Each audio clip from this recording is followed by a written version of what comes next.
बिस्मिल्लाहिर्रहमानिर्रहीम। अस्सलाम वालेकुम स्टूडेंट्स, मैं सर कमर और आप देख रहे हैं कमर एकेडमी। स्टूडेंट्स, आज हमारा अकाउंटिंग इक्वेशन का नेक्स्ट लेक्चर होगा जो कि one of the most important lecture है जो कि काफ़ी बार पेपरों में आ चुका है। तो हम पहले क्वेश्चन को पढ़ लेते हैं, उसके बाद हम इसको सॉल्व करेंगे। हमारे पास क्वेश्चन नंबर 8 है। On 1 January 2022 the balance of M S Khan Bros, ठीक है, आर एस फॉलोज। इसमें हमारे पास स्टूडेंट्स पहले लिखा हुआ है एसेट्स, जिसके नीचे लिखा हुआ है cash, debtor of goods, stock of goods, machinery, और सामने लिखा हुआ है लायबिलिटीज प्लस ऑनर इक्विटी, जिसके नीचे लिखा हुआ है कैपिटल।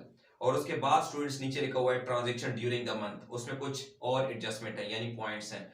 तो स्टूडेंट्स हम पहले यहां लिखेंगे question number 8, Khan Bros accounting equation for the month of January 2022। Format हम पहले बना चुके हैं, assets, liabilities plus honour equity, और यहाँ क्या लिख चुके हैं, डेट। तो स्टूडेंट्स यहाँ जरा गौर से देखिएगा, हम इससे पहले जितने भी लेक्चर कर चुके हैं उसमें ऐसा कुछ भी नहीं है कि पहले से आपको कुछ एसेट्स वगैरह या लायबिलिटीज दी हो, बल्कि सीधा सीधा पॉइंट ट्रांजैक्शन होती हैं, हमने उनको लिखना होता है। लेकिन यहाँ स्टूडेंट्स वो पहले ही आपको कुछ एसेट्स और लायबिलिटीज के पॉइंट दे चुके हैं, तो कोई मुश्किल नहीं है, बल्कि ज्यादा आसान है। अब देखें, एसेट्स के नीचे लिखा हुआ है कैश, यानी हमारे पास पहले ही उन्होंने बैलेंस कुछ दे दिया है, ठीक है। तो कैश हमारा क्या होता है, एसेट। यहाँ लिख लेंगे कैश और उसके नीचे लिख लेंगे वैल्यू जो कि 25,000 है, ठीक है, पहले से लिखा हुआ है। फिर वो कह रहे हैं स्टूडेंट्स डेटर ऑफ गुड्स, यहां लिख लेंगे प्लस डेटर्स, ठीक है, जिनको हम उधार पे ऑलरेडी चीजें बेच चुके हैं, कितनी, 17,000। उसके बाद वो कह रहे हैं स्टॉक ऑफ गुड्स, याद रखिए स्टूडेंट्स गुड्स या स्टॉक एक ही चीज है, तो हम यहां लिख लेंगे प्लस गुड्स अलग से लिख लेंगे, और इसकी वैल्यू कितनी है हमारे पास 22,000। और एक और एसेट है हमारे पास स्टूडेंट्स मशीनरी, तो हम क्या लिख लेंगे साथ मशीनरी, और उसकी वैल्यू कितनी है हमारे पास 70,000, ठीक है। अब सामने अगर आप आए स्टूडेंट्स लिखा हुआ है लायबिलिटी के नीचे कैपिटल, कैपिटल हम कहाँ लिखते हैं, यहाँ, ठीक है, यहाँ लिख लेंगे कैपिटल, और इसकी वैल्यू वो खुद दे चुके हैं, कितनी है, 1,34,000, ठीक है स्टूडेंट्स। ये हमारे पास वो पहले से जो पॉइंट्स दे चुके हैं हमने उनको सीधा सीधा लिख लिया है। अब स्टूडेंट्स यहाँ पे आते हैं, transaction during the month of January are as follows. January 1, तो यहाँ स्टूडेंट्स डेट 1 पे आ जाएंगे, डेट में जनवरी 1 लेके purchase goods for cash 4,000 subject to a trade discount 10%। यानी स्टूडेंट्स इस अच्छा ये जो क्वेश्चन आया हुआ है इसमें एक तो पहले पॉइंट जो हमने लिख लिए, बच्चे इससे पजल होते हैं, हालांकि बहुत आसान है, अब सीधा सीधा लिख लें, ठीक है, जो एसेट्स हैं और जो लायबिलिटी है।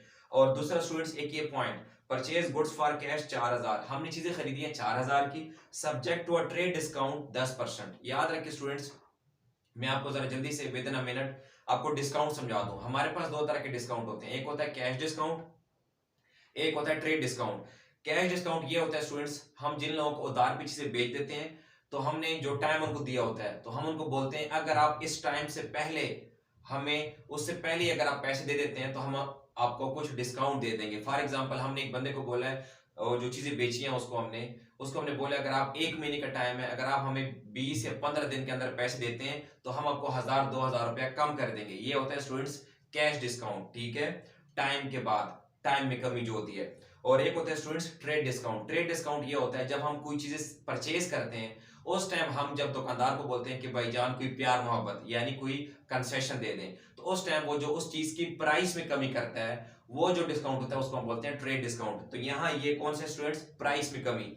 हमने चीजें खरीदी हैं 4,000 की कैश पे, नकद पे, तो हमने उससे बोला भाईजान कोई प्यार मोहब्बत यानी डिस्काउंट, तो उसने हमें क्या बोला, 10% आपके लिए प्राइस में कमी है। यानी हम क्या करेंगे कि 4,000 का 10% लेंगे, जो कि कितना बनेगा 400। कैसे, 4,000 को आप मल्टीप्लाई 10 डिवाइडेड बाय क्या कर दो 100, तो कितना आ जाएगा 400। यानी उसने बोला कि 4,000 रुपए की चीजों में आप 400 रुपया कम दे दो, यानी कितना दे दो 3,600। यानी जो डिस्काउंट है वो उसी कीमत का लेके उसमें से क्या कर देंगे माइनस। तो अब हम क्या करेंगे स्टूडेंट्स, हमने चीजें खरीदी है कैश पर, कैश से माइनस करेंगे कितना, 3,600। आपको समझाने के लिए मैं यहाँ ये कर देता हूँ, 4,000 है, ऐसा करेंगे मल्टीप्लाई 10 डिवाइडेड बाय 100, क्योंकि परसेंटेज है स्टूडेंट्स, कितनी वैल्यू आ जाएगी 400। अब इसी 4,000 में क्या कर देंगे, 400 माइनस कर देंगे, तो कितनी वैल्यू आ जाएगी स्टूडेंट्स, 3,600, ठीक है। उम्मीद करता हूं आपको इस पॉइंट की अब समझ आ गई होगी।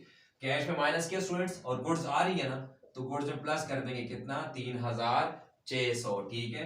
यानी 4,000 की चीजें हमें कितनी की पड़ गई, 3,600 की पड़ गई हैं। अब स्टूडेंट्स बैलेंस कर देंगे, या कैपिटल उसी तरह ही, मशीनरी की वैल्यू सेम, ठीक है, डेटर्स सेम, यहाँ स्टूडेंट्स आ जाएगा 21,400 कैश जो बच जाएगा, और यहाँ गुड्स हमारे पास कितनी बच जाएंगी, ऑलमोस्ट 18,000, बल्कि प्लस हो गए, प्लस करेंगे इसमें, ठीक है स्टूडेंट्स। तो ये हो जाएगा मेरे ख्याल में 25,600, और यहाँ क्या नाम दे देंगे, बैलेंस, ठीक है स्टूडेंट्स। अब नेक्स्ट एंट्री पे आते हैं, जो कि डेट है 5th ऑफ जनवरी, ठीक है स्टूडेंट्स। यहाँ लिख लेंगे 5 जनवरी या जनवरी 5, ठीक है।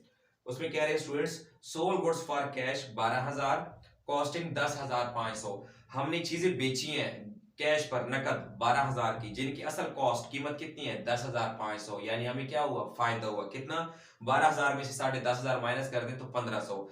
तो स्टूडेंट्स 10,500 की चीजें कितने की बेची है, 12,000, कैश कितना आएगा 12,000, कैश प्लस करेंगे 12,000, हमसे असल में चीजें कितने की जा रही है, जिनकी असल कीमत है 10,500 माइनस करेंगे गुड्स से, और प्रॉफिट कितना हुआ स्टूडेंट्स 1,500, इधर आके कैपिटल में प्लस कर देंगे 1,500, और ब्रैकेट में पी का मतलब है प्रॉफिट, ठीक है स्टूडेंट्स। अब यहाँ लिख लेंगे बैलेंस, इसे प्लस करेंगे, ये हो जाएगा 33,400, कैश बढ़ जाएगा, डेटर स्टूडेंट सेम उसी तरह ही, और गुड्स से क्या कर देंगे माइनस, तो ये बच जाएगा 15,100, और यहाँ 70,000 उसी तरह, और यहाँ जो इसमें क्या कर देंगे स्टूडेंट्स, ये प्लस कर देंगे ना, तो 1,35,500, ठीक है। इसमें 1,500 ने क्या कर दिया, ऐड कर दिया। ओके स्टूडेंट्स, अब नेक्स्ट एंट्री नंबर आते हैं 15th ऑफ जनवरी को, ठीक है। अब उसमें देखते हैं वो क्या कह रहे हैं, ये जरा आपने गौर से देखनी है स्टूडेंट्स, ये भी काफी इंपॉर्टेंट है। गुड्स सोल्ड ऑन क्रेडिट, अब हमने उधार की चीजें बेची हैं, कितने की 5,000, कॉस्टिंग जिनकी असल कीमत कितनी है 4,000। वंस अगेन स्टूडेंट्स हमें फायदा हो रहा है, लेकिन फर्क ये है, ऊपर वाली एंट्री नकद पे थी, यहाँ एंट्री उधार पे है, क्योंकि ऑन क्रेडिट लिखा हुआ है, यानी हमने चीजें बेची हैं उधार पे 5,000 की, जिन लोगों को भी बेची हैं, लेकिन असल कीमत कितनी है 4,000, यानी हमसे गुड्स असल में कितने की जा रही है 4,000, तो गुड्स से माइनस करेंगे 4,000, और जिस बंदे को भी हमने उधार में बेची है उससे पैसा कितना लेना है 5,000। तो स्टूडेंट्स वो कौन होते हैं जिनको हम उधार में बेचते हैं, डेटर्स, उन्हें प्लस कर देंगे 5,000, और वंस अगेन हमें कितना फायदा हुआ है 1,000, बेशक पैसा बाद में आएगा लेकिन प्रॉफिट हो रहा है, तो यहाँ 1,000 रुपया क्या कर देंगे, कैपिटल में प्लस कर देंगे, ठीक है स्टूडेंट्स। अब वंस अगेन बैलेंस कर देंगे, कैश में कोई चेंजिंग नहीं, उसी तरह ही इसे प्लस कर देंगे, डेटर्स में 22,000 हो जाएगा, और इसे क्या कर देंगे स्टूडेंट्स माइनस कर देंगे, तो 11,100 वैल्यू रह जाएगी, और मशीनरी एज इट इज, और यहाँ स्टूडेंट्स क्या करेंगे, इसमें 1,000 और प्लस करेंगे, 1,36,500, ठीक है स्टूडेंट्स। उम्मीद करता हूँ आपको इस पॉइंट की समझ आ गई होगी। अब नेक्स्ट आते हैं स्टूडेंट्स, डेट 18 जनवरी को हम यहाँ लिख लेंगे 18 जनवरी। अब देखते हैं इसमें क्या कह रहे हैं, goods return by customer 2,000, costing 1,900। अब ये जरा गौर से देखिएगा स्टूडेंट्स, इस एंट्री का ताल्लुक ऊपर वाली एंट्री से है। अगर आपको ऊपर वाली एंट्री जो भी हमने की, अगर आपको इसकी समझ आ गई है तो आपको इसकी भी समझ आ जाएगी। इस एंट्री में कह रहे थे कि हमने 4,000 रुपए की चीजें जिनकी असल कीमत 4,000 थी, हमने बेची उधार में 5,000 की, यानी जिस बंदे से हमने पैसा लेना है 5,000 लेना है, लेकिन हमसे चीजें असल में कितने की गई 4,000 की, तो हमें 1,000 रुपए प्रॉफिट हो गया था। अब स्टूडेंट्स मे भी उन्हीं में से हमने जो उसको उधार पीछे से बेची थी, अब उसमें कह रहे हैं goods return by a customer 2,000, costing 1,900। पहली बात याद रखें स्टूडेंट्स, मैं आपको बता चुका हूं इसके जो पहले लेक्चर्स हैं कि customer is a second name of debtor. Customer वो लोग होते हैं जिनको हम चीजें या तो नकद या उधार पे बेचते हैं, यानी डेटर्स भी होते हैं, ठीक है।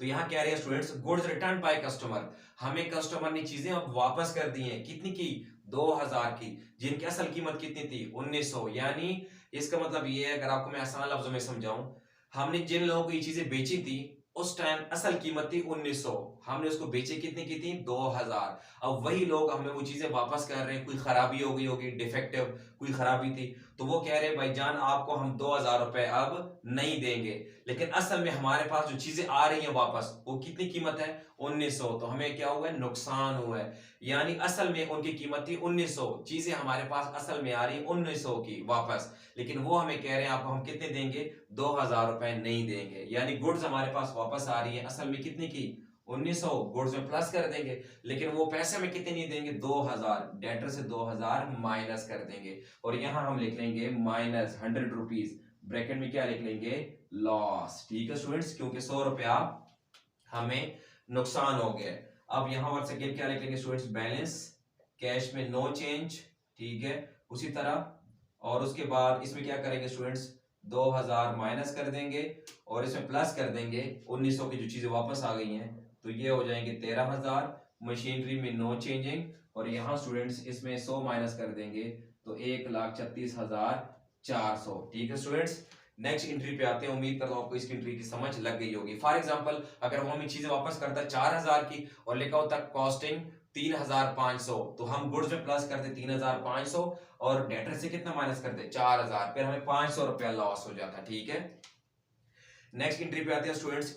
24 जनवरी को हम यहाँ लिख लेंगे 24 ऑफ जैन। ठीक है, जिसमें कह रहे हैं कैश रिसीव्ड फ्रॉम डेटर्स 14,000। अब वो जो डेटर्स कितने रह गए हैं 20,000। अब हमने उनसे 14,000 रुपया वसूल कर लिए, उन्होंने हमें पैसा दे दिया। हमारे पास क्या आ रहा है कैश 14,000 से प्लस करेंगे स्टूडेंट्स, और माइनस कहां से करेंगे डेटर से, क्योंकि डेटर्स हमारे क्या हो जाएंगे कम हो जाएंगे। ठीक है स्टूडेंट्स, ये तो काफी आसान एंट्री थी, यहाँ कोई चेंजिंग नहीं, एज इट इज वैल्यू आ जाएगी। मशीनरी की value students as it is, goods as it is. ठीक है, लेकिन डेटर से क्या कर देंगे माइनस कर देंगे 14,000, डेटर्स कम हो गए, और यहाँ गुड्स में क्या कर कैश में क्या कर देंगे प्लस कर देंगे। ठीक है स्टूडेंट्स, और इसे क्या नाम देंगे बैलेंस। नेक्स्ट एंट्री पे आते हैं स्टूडेंट्स, लास्ट एंट्री 30 जनवरी को कह रहे हैं, हम यहाँ लिख लेंगे 30 जैन। ठीक है, इसमें कह रहे हैं students depreciation on machinery 1400। Students machinery हमारा एसेट 70,000, वो कह रहे हैं डिप्रिसिएशन ऑन मशीनरी।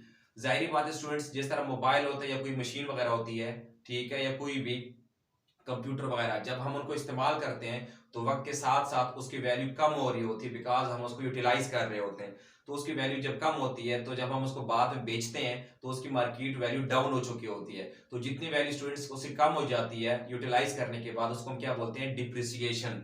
अब हम उदास तो हो जाते हैं क्योंकि उसकी वैल्यू कम हो जाती है, लेकिन हमने उसको इस्तेमाल भी तो किया होता है। तो ये वही कह रहे हैं, हमारे पास मशीनरी की वैल्यू 70,000 है, कह रहे हैं उसकी वैल्यू डिप्रिसिएट कम हो गई है, डाउन हो गई है, कितनी 1400। तो क्या करेंगे स्टूडेंट्स, इससे हम माइनस कर देंगे 1400 क्योंकि वैल्यू डाउन हो गई है।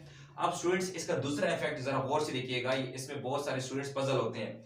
यहां से मशीनरी से माइनस कर दिया, लेकिन स्टूडेंट्स बहुत सारे बच्चे इसको कैश से माइनस करते हैं। नहीं, कैश से माइनस नहीं करना, इसलिए क्योंकि हमसे कैश तो नहीं जा रहा ना, सिर्फ उसकी वैल्यू कम हुई है। ठीक है, और याद रखें स्टूडेंट्स डिप्रिसिएशन हमारा एक्सपेंस होता है, यानी हम उदास तो हो जाएंगे ना, बेशक हमने उसको इस्तेमाल किया है, लेकिन हम उदास हो जाएंगे क्योंकि उसकी वैल्यू डाउन हो गई है।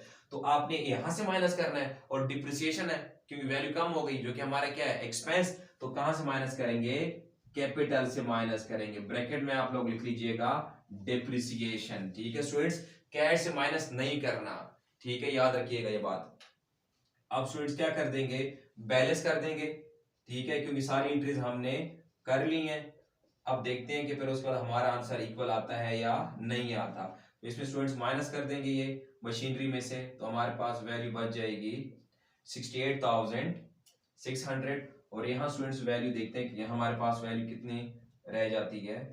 तो इसमें हम माइनस करते हैं 1400, तो हमारे पास वैल्यू बच गई 1,35,000। ठीक है, अब स्टूडेंट्स देखते हैं कि हमारे पास दोनों साइडों का आंसर इक्वल आया या नहीं आया। ठीक है, यहाँ स्टूडेंट्स लाइबिलिटी वाली साइड तो एक ही आएगी 1,35,000 और कुछ भी नहीं है। अब देखते हैं कि एसेट साइड की जो वैल्यू है इनका आंसर फिर उसके साथ सेम आता है या नहीं आता। ठीक है स्टूडेंट्स, तो स्टूडेंट्स यहां तक हमने जब प्लस किया तो इनका आंसर भी कितना आ गया 1,35,000, और उस साइड का भी कितना आंसर है 1,35,000। इट्स मीन स्टूडेंट्स दोनों का आंसर सेम आ गया है।